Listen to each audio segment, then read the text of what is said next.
কি হয়েছে জ্যাক? কি হয়েছে জ্যাক?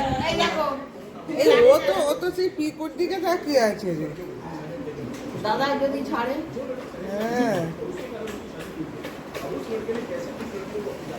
আর দাদা দেখতে আর খালি বলে জ্যাক কত বড় হয়েছে, জ্যাক কত বড় হয়েছে,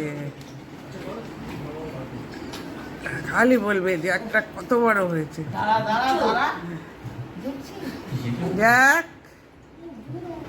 তাল গাছ হয়ে গেছে জ্যাক। দেখছে ও কি গায়ে মাখিয়ে দিচ্ছে। আরে খাচ্ছে তো। না রে অন্যজন কি করবে তোকে কি করছে। এই দিদিকে দেখে কি হয়েছে, চুপ দাঁড়া কি হয়েছে দিদিকে দেখে? ছেড়ে দে ছেড়ে দে ছেড়ে দে ঝাঁপিয়ে পড়বো ছেড়ে দে। না